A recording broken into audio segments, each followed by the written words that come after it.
പുതിയൊരു വീഡിയോയിലേക്ക് എല്ലാവർക്കും സ്വാഗതം. അങ്ങനെ ആദർശും നയനയും കനകയും നന്ദു എല്ലാവരും കൂടെ ആർട്ട് ഗാലറിക്ക് പോയിക്കൊണ്ടിരിക്കുകയാണ്. അപ്പോൾ നയന പറയുന്നുണ്ടായിരുന്നു ആദർശിനോട്, ഒന്ന് വേഗം വിട് ആദർശേട്ടാന്ന്, അപ്പോൾ നീ ടെൻഷൻ അടിക്കേണ്ടെന്ന് പറയും.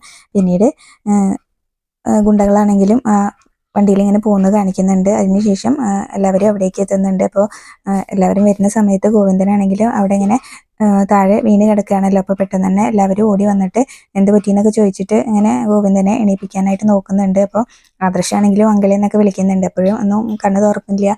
അപ്പോൾ അതുകൊണ്ട് തന്നെ ആദർശ് ഇങ്ങനെ കൂടെ ഉണ്ടായിരുന്ന ആളോട് വെള്ളം എടുക്കാൻ പറയുന്നുണ്ട്. എന്നിട്ട് വെള്ളം എടുത്ത് മുഖത്ത് ഇങ്ങനെ തളിക്കുമ്പോൾ എന്തായാലും ബോധം വരുന്നുണ്ട്. പിന്നീട് എല്ലാവരും കൂടെ പിടിച്ചിട്ട് ഗോവിന്ദനെ എണീപ്പിക്കുകയാണ്.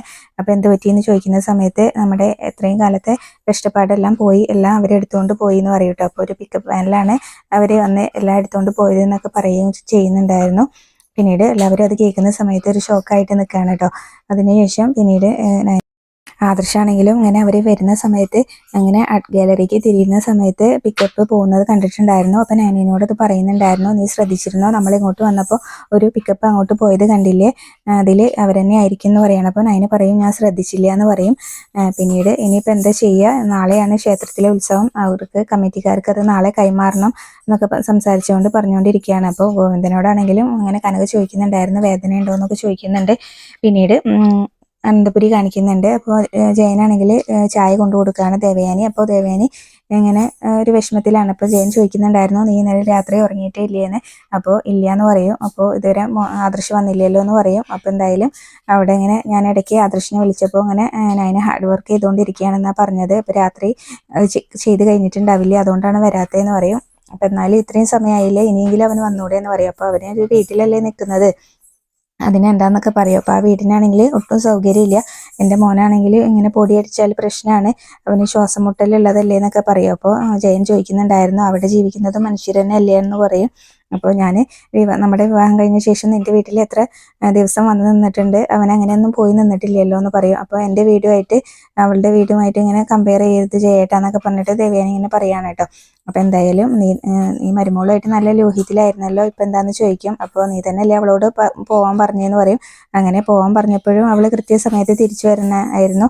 ഇതിപ്പോൾ എൻ്റെ മോനെയും കൂടി അവൾ അവിടെ ഇട്ട് കഷ്ടപ്പെടുത്തല്ലേ, അവളെങ്കിലും ഓർക്കണ്ടേന്ന് പറയും. അപ്പോൾ ഇനി എന്തെങ്കിലും ജയേട്ടൻ മനസ്സിലാവും ഞാൻ പറഞ്ഞതാണ് ശരി എന്നുള്ളതെന്ന് പറയും കേട്ടോ.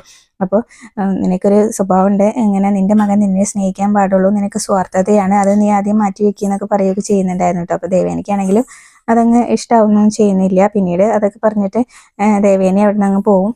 പിന്നീട് എല്ലാവരുടെയും വിഷമം കണ്ടിട്ട് അങ്ങനെ ആദർശ് പറയുകയും ചെയ്യുന്നുണ്ടായിരുന്നു, ഇനിയിപ്പോൾ നിങ്ങളിങ്ങനെ വിഷമിക്കേണ്ട, നമുക്ക് അവർക്ക് ഇങ്ങനെ എത്രയാച്ചാൽ കോമ്പൻസേഷൻ കൊടുക്കാമെന്ന് പറയുമ്പോൾ ഗോവിന്ദൻ പറയുന്നുണ്ടായിരുന്നു, അതൊന്നും കാര്യമില്ല മോനെ, ഇത് ക്ഷേത്രത്തിൽ ഇങ്ങനെ വലിയൊരു കാര്യം നടക്കാൻ പോവല്ലേ, അപ്പോൾ ഇങ്ങനെ ഇനിയിപ്പോൾ എന്താ ഉണ്ടാവുക എന്നറിയില്ല. അപ്പോൾ അവിടെ നാളെ ഉത്സവം നടക്കുന്നതുകൊണ്ട് തന്നെ ഇങ്ങനെ ഭക്തജനങ്ങളൊക്കെ വന്നാൽ ഇങ്ങനെ അതിനെക്കുറിച്ച് ഇങ്ങനെ ചോദ്യം ചെയ്യും. അപ്പോൾ പിന്നെ നമുക്ക് ഇവിടെ ജീവിക്കാനൊന്നും പറ്റില്ല എന്നുള്ള അതിൽ പറയുന്നുണ്ട് കേട്ടോ. അപ്പോൾ അവരിങ്ങനെ സംസാരിച്ചുകൊണ്ട് നിൽക്കുന്ന സമയത്താണ് അറുമുഖ സാർ അങ്ങോട്ട് വരുന്നത്. അപ്പോൾ സാറ് വന്നിട്ട് ഇങ്ങനെ എന്തായി കാര്യങ്ങൾ, എന്തൊക്കെയുണ്ട് വിശേഷം എന്നൊക്കെ ചോദിച്ചുകൊണ്ട് വരികയാണ് കേട്ടോ. അപ്പോൾ ആരും ഒന്നും മിണ്ടുന്നില്ല. അപ്പോൾ ഇന്നലെ രാത്രി വിളിച്ചപ്പോഴും വർക്ക് കഴിഞ്ഞിട്ടില്ല എന്ന് പറഞ്ഞു. അപ്പോൾ എവിടെയാണ് പ്രതിമകൾ, അതൊക്കെ ഒന്ന് കാണട്ടെ എന്ന് പറയും. അപ്പോൾ ആദർശ് പറയുന്നുണ്ടായിരുന്നു, ഒരു ചെറിയൊരു മോഷണം നടന്നു, ഒരു പ്രതിമ ഒഴിച്ച് ബാക്കി എല്ലാവരും മോഷണം പോയി എന്ന് പറയട്ടെ. അപ്പോൾ അയാൾക്കും അത് വലിയൊരു ഷോക്ക് ആവുന്നുണ്ട്. പിന്നീട് ആദർശാണെങ്കിലും പറയും, നിങ്ങൾക്ക് എത്രയാച്ചാൽ കോമ്പൻസേഷൻ തരാം, അതിനെക്കുറിച്ച് അങ്ങനെ ടെൻഷൻ ആവണ്ട എന്നുള്ളതിൽ പറയുകയും ചെയ്യുമ്പോൾ അയാൾ പറയുന്നുണ്ട്, അതുകൊണ്ടൊന്നും കാര്യമില്ല, ഇനിയിപ്പോൾ എന്നെ ആയിരിക്കും ഇങ്ങനെ ചോദ്യം ചെയ്യാൻ പോകുന്നത്, നാളെയാണ് ഇങ്ങനെ ഉത്സവം നടക്കുന്നത്, അപ്പോൾ അതിന് മുന്നേ സാധനങ്ങൾ എത്തിക്കാമെന്ന് ഞാൻ പറഞ്ഞിരുന്നതാണെന്നൊക്കെ പറയും. പിന്നീട് ഗോവിന്ദനോടാണെങ്കിലും ഇങ്ങനെ ചോദിക്കുന്നുണ്ടായിരുന്നു, എന്താ ഗോവിന്ദാന്ന്. അപ്പോൾ നയന പറയും, അച്ഛനെ അടിച്ചിട്ടിട്ടാണ് അവരെടുത്തുകൊണ്ട് പോയത് എന്ന് പറയും കേട്ടോ. അപ്പോൾ അയാളാണെങ്കിലും ഗോവിന്ദൻ്റെ അടുത്ത് ചെന്നിട്ട് ഇങ്ങനെ പറയുന്നുണ്ടായിരുന്നു, എന്താ ഗോവിന്ദ ഇത്, അപ്പോൾ ഇങ്ങനെ നിൻ്റെയും മക്കളുടെയും കാര്യത്തിൽ എനിക്ക് വിഷമമുണ്ട്, പക്ഷേ അതുകൊണ്ട് കാര്യമില്ല, ഇനിയിപ്പോൾ എന്തായാലും എനിക്ക് അങ്ങോട്ട് ഇതില്ലാതെ ചെല്ലാനൊന്നും പറ്റില്ല എന്നുള്ളതിൽ അയാളും സംസാരിക്കുകയാണ്. അപ്പോൾ എന്തായാലും ഇപ്പോൾ ഇങ്ങനെ പോവേണ്ടത് പോയില്ലേ, ഇനിയിപ്പോൾ എന്താ ചെയ്യുക എന്നൊക്കെ ചോദിച്ചിട്ട് ഞാൻ SIനെ ഒന്ന് വിളിക്കട്ടെ എന്ന് പറഞ്ഞിട്ട് ആദർശ് SIനെ വിളിക്കുന്നുണ്ട്. ഇനിയിപ്പോൾ എന്തെങ്കിലും ഒന്ന് വേഗം ചെയ്യുന്ന അറുമുഖ സാറും പറയുകയാണ് കേട്ടോ.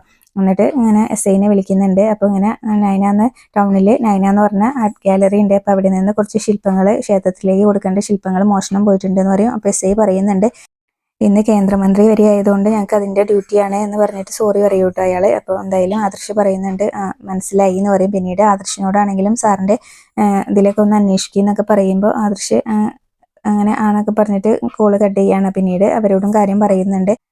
കേന്ദ്രമന്ത്രി വരികയായതുകൊണ്ട് ഇന്ന് അവർക്ക് പോലീസുകാർക്കൊക്കെ അവിടെയാണ് ഡ്യൂട്ടി എന്ന് പറയും. പിന്നീട് എന്തായാലും നിങ്ങളോട് ശത്രുതയില്ല, ആരോ ആണ് ഇതൊക്കെ ചെയ്തിട്ടുണ്ട്, അങ്ങനെ ഉത്സവം അലമ്പാക്കാൻ വേണ്ടിയിട്ടാണ് എന്നൊക്കെ പറയുകയൊക്കെ ചെയ്യുന്നുണ്ടായിരുന്നു കേട്ടോ. അപ്പോൾ അതുപോലെ തന്നെ പിന്നീട് ഇനിയിപ്പോൾ അതൊന്നും പറഞ്ഞിട്ട് കാര്യമില്ല. അപ്പോൾ കനകയാണെങ്കിലും പറയുന്നുണ്ട് ഇത് ചെയ്തത് ആരായാലും അവർ മുടിഞ്ഞു പോകുന്നു. അപ്പോൾ അറുമുഖം പറയും അങ്ങനെ നമ്മളാണ് ഇപ്പോൾ മുടിഞ്ഞു പോയത് എന്നൊക്കെ പറയും. പിന്നീട് ആദർശാണെങ്കിലും അങ്ങനെ എന്തൊക്കെയോ ചിന്തിച്ചുകൊണ്ട് ഇങ്ങനെ നിൽക്കുകയാണ്. നയനിനോട് ചോദിക്കുന്നുണ്ടായിരുന്നു നിങ്ങൾക്ക് ആരെങ്കിലുമൊക്കെ ശത്രുക്കളുണ്ടോ എന്നൊക്കെ. പിന്നീട് അബിയാണെങ്കിലും അവരെ വിളിച്ചിട്ട് ചോദിക്കുന്നുണ്ടായിരുന്നു. അപ്പോൾ അവർ അവിടുന്ന് പ്രതിമകളൊക്കെ കടത്തിയ കാര്യം പറയുകയും ചെയ്യുകയാണ്. അപ്പോൾ അബിക്കാണെങ്കിലും ഭയങ്കര സന്തോഷമാവുന്നുണ്ട്. അപ്പോൾ എന്തായാലും അവിടെ തന്നെയാണ് താമസിക്കുന്നത്. എൻ്റെ ഏട്ടന് ഇപ്പോൾ അവിടേക്ക് എത്തിയിട്ടുണ്ടാവും, അതുകൊണ്ട് നിങ്ങൾ ഇങ്ങനെ നിങ്ങളോട് പറഞ്ഞിട്ടുണ്ടല്ലോ എത്തേണ്ട സ്ഥലം, അവിടേക്ക് തന്നെ എത്തിക്കോ എന്നൊക്കെ പറയുകയാണ്. അപ്പോൾ അവരും പറയുന്നുണ്ടായിരുന്നു ഇനിയിപ്പോൾ ഞങ്ങൾ അന്വേഷിച്ചാലൊന്നും കിട്ടില്ല, ഞങ്ങൾ കുറേ ദൂരെ ആണെന്ന് പറയും. അപ്പോൾ എന്തായാലും അങ്ങനെ എൻ്റെ ഏട്ടത്തി ഇങ്ങനെ പ്രതിമകളൊക്കെ ഉണ്ടാക്കാൻ ഭയങ്കര സമർത്ഥയാണ്. അപ്പോൾ അതുകൊണ്ട് തന്നെ നല്ല ജീവനുള്ള പ്രതിമകളായിരിക്കും. അപ്പോൾ അത് കൊടുത്താൽ നല്ല വില കിട്ടും എന്നൊക്കെ പറയുകയൊക്കെ ചെയ്യുന്ന സമയത്ത് അത് നമുക്ക് പപ്പാതിയാണെന്നൊക്കെ പറയൂ കേട്ടോ. അപ്പോൾ എന്തായാലും അങ്ങനെ പിന്നീട് അവർ ചോദിക്കുന്നുണ്ടായിരുന്നു ഞങ്ങൾക്ക് പറഞ്ഞിട്ടുള്ള തുകയും തരണമെന്ന്. അപ്പം നിനക്ക് എന്താണ് എന്നെ വിശ്വാസമില്ലേ എന്ന് ചോദിക്കുമ്പോൾ 100% വിശ്വാസമാണെന്നൊക്കെ പറഞ്ഞിട്ട് അവരങ്ങ് വെക്കും. പിന്നീട് ജലജയാണെങ്കിലും അബീൻ്റെ അടുത്ത് വന്നിട്ട് ചോദിക്കുന്നുണ്ടായിരുന്നു എന്തായി കാര്യങ്ങളെന്ന്. അപ്പോൾ എന്തായാലും അവർ അവിടുന്ന് പ്രതിമകളൊക്കെ കടത്തിയ കാര്യം പറയുമ്പോൾ ജലജയ്ക്കും ഭയങ്കര സന്തോഷമാവുന്നുണ്ട്. ഇപ്പോൾ അവിടെ അബി ഇങ്ങനെ പറയുകയും ചെയ്യുന്നുണ്ടായിരുന്നു മാറത്തടി നിലവിളിയൊക്കെ തുടങ്ങിയിട്ടുണ്ടാവും എന്ന് പറയാണ്. അപ്പോൾ അവർ അതിനെക്കുറിച്ച് ഇങ്ങനെ സംസാരിക്കുന്നുണ്ടായിരുന്നു. എന്തായാലും ക്ഷേത്ര കമ്മിറ്റിക്കാർ ഇത് അറിഞ്ഞിട്ടുണ്ടെങ്കിൽ അവളുടെ കുടുംബത്തിൻ്റെ വീട്ടിൽ കയറിയിട്ട് അങ്ങ് ഇതാക്കും എന്നൊക്കെ പറഞ്ഞിട്ട് അങ്ങനെ ഭയങ്കര സന്തോഷത്തിലാണ് അവരാണെങ്കിലും.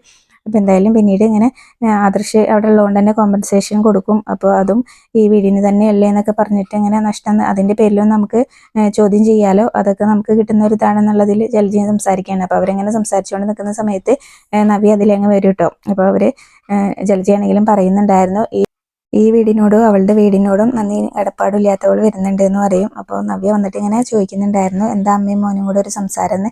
അപ്പോൾ ജലജ പറയുകയും ചെയ്യും നിന്നെ ഇങ്ങനെ തൂക്കിലേറ്റാന്ന് ആണ് ഞങ്ങൾ പറഞ്ഞുകൊണ്ടിരിക്കുന്നതെന്ന് പറയും. അപ്പോൾ തൂക്കിലേറ്റുമ്പോൾ അമ്മയുടെ പേരക്കുട്ടിയും കൂടിയാണ് നഷ്ടപ്പെടാൻ പോകുന്നതെന്ന് പറയും.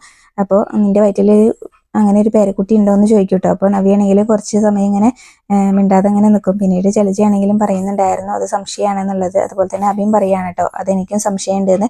അപ്പോൾ നവ്യ പറയും നീ തന്നെയല്ലേ പലപ്പോഴും എൻ്റെ കൂടെ ഡോക്ടറെ കാണാൻ വരുന്നത്, അപ്പോൾ ഡോക്ടർ പറഞ്ഞു അങ്ങനെ ഒരു കുട്ടി ഇല്ല എന്ന് പറഞ്ഞു എന്നൊക്കെ ചോദിക്കും കേട്ടോ. എന്നാലും ഇങ്ങനെ ആളുകൾ അതൊക്കെ ചോദിച്ചു തുടങ്ങിയിട്ടുണ്ടെന്നൊക്കെ പറയും. അപ്പം നിനക്കതിൻ്റെ ലക്ഷണമൊന്നും ഇല്ലല്ലോ എന്ന് പറയും. എനിക്ക് അങ്ങനെ അഭിനയിക്കാനൊന്നും അറിയില്ല, പിന്നെ ഇടയ്ക്ക് വയറുവേദനയും മനംപുരട്ടലൊക്കെ ഉണ്ട്, പക്ഷേ ഞാനത് ഇങ്ങനെ അറിയിക്കാറില്ല, ഇനിയിപ്പോൾ അതിൻ്റെ ടെൻഷനും കൂടി അവൻ ഉണ്ടാവണ്ടല്ലോ എന്ന് പറഞ്ഞിട്ട് പറയുന്ന സമയത്ത് ജലജ പറയുന്നുണ്ടായിരുന്നു നീ തന്നെ ഒരു വലിയ ടെൻഷനല്ലേ എന്ന് പറയും. എന്നിട്ട് ജലജ അവിടെ നിന്ന് അങ്ങ് പോകും കേട്ടോ. ജലജ പോകുന്ന സമയത്ത് അബീനോട് ചോദിക്കുന്നുണ്ടായിരുന്നു നിന്റെ അമ്മ ഇനി എന്നാടാ എന്നെ ഒന്ന് സ്നേഹിക്കുന്നതെന്ന്. അപ്പോൾ അമ്മ അങ്ങനെ വഴി തെറ്റി വന്നവരെ ഒന്നും സ്നേഹിക്കാറില്ല എന്ന് പറയും. അപ്പോൾ ആരാടാ വഴി തെറ്റി വന്നത്, മാന്യമായിട്ട് ജീവിച്ചിരുന്ന എന്നെ എങ്ങനെ വഞ്ചിച്ച് കല്യാണം കഴിച്ചിട്ട് ഇപ്പോൾ അവൻ പറയുന്നത് കേട്ടില്ലേ അതിങ്ങനെ പറഞ്ഞിട്ട് പറയുകയാണ് കേട്ടോ. അപ്പോൾ ആ സമയത്ത് അബിക്കാണെങ്കിലും ഭയങ്കര ദേഷ്യമാണ്. അപ്പോൾ അബി നല്ലോണം അങ്ങോട്ട് പറയുകയൊക്കെ ചെയ്യുന്നുണ്ടായിരുന്നു. അപ്പോൾ അങ്ങനെ ഇവിടെ നടക്കുന്നതൊക്കെ ഞാനൊരു കേസ് കൊടുത്തിട്ടുണ്ടെങ്കിൽ അതോടെ തീരുന്നൊക്കെ പറയാനുണ്ട്, അപ്പം നീ അങ്ങ് പോയി കേസ് കൊടുക്കടി എന്നൊക്കെ പറയും. അപ്പോൾ അങ്ങനെ പറയുകയും ചെയ്യുന്നുണ്ടായിരുന്നു നവ്യ നീ ഇങ്ങനെ വലിയ ആളാവാനൊന്നും നോക്കണ്ട, എന്നെ നോവിച്ചിട്ടുണ്ടെങ്കിൽ അതിൻ്റെ അപ്പുറം തിരിച്ചു നോവിക്കാൻ എനിക്ക് നന്നായിട്ട് അറിയാമെന്ന് പറഞ്ഞിട്ട് നവ്യ അവിടെ നിന്ന് അങ്ങ് ദേഷ്യത്തോടു കൂടി പോകും. അപ്പോൾ അബി ഇങ്ങനെ മനസ്സിൽ വിചാരിക്കുന്നുണ്ടായിരുന്നു അവളുടെ അച്ഛനും അതുപോലെ തന്നെ അമ്മയും എല്ലാവരും ഇങ്ങനെ കരഞ്ഞുകൊണ്ടിരിക്കുന്നത് എന്തായാലും അവൾക്ക് നേരിട്ട് കാണേണ്ടി വരും എന്നിങ്ങനെ മനസ്സിൽ വിചാരിക്കുകയും ചെയ്യുകയാണ് ദേഷ്യത്തോടു കൂടി. പിന്നീട് നന്ദു ഇങ്ങനെ ഫ്രണ്ട്സിനെ ആരെയോ വിളിച്ചിട്ട് ഇങ്ങനെ പറയുകയും ചെയ്യുന്നുണ്ടായിരുന്നു അടുത്ത ജംഗ്ഷനിലോട്ടൊന്ന് വാന്ന് പറയുന്നുണ്ട്. പിന്നീട് അറുമുഖ സാറാണെങ്കിലും പ്രതിമകളില്ലാതെ അങ്ങോട്ട് പോകാൻ പറ്റില്ലല്ലോ, അപ്പോൾ അതിനെക്കുറിച്ച് ഇങ്ങനെ പറഞ്ഞുകൊണ്ടിരിക്കുകയാണ്. അപ്പോൾ ആദർശ് പറയുന്നുണ്ടായിരുന്നു നിങ്ങളിതൊക്കെ വ്രതശുദ്ധിയോട് കൂടിയല്ലേ ചെയ്തത്, അപ്പോൾ എന്തെങ്കിലും ഒരു വഴി കാണിച്ചു തരും, അവരിങ്ങനെ അധികം ദൂരമൊന്നും പോയിട്ടുണ്ടാവില്ല, ഞാനൊന്ന് അന്വേഷിക്കാന്ന് പറഞ്ഞിട്ട് ആദർശം അവിടെ നിന്ന് അങ്ങ് പോകുന്നുണ്ട്. അപ്പോൾ കനകി അതുപോലെ തന്നെ ഗോവിന്ദനൊക്കെ ഭയങ്കര സങ്കടത്തിൽ എല്ലാവരും ഭയങ്കര സങ്കടത്തിൽ നിൽക്കുകയാണ്. അവിടെയാണ് ഇന്നത്തെ എപ്പിസോഡ് അവസാനിച്ചിട്ടുള്ളത്.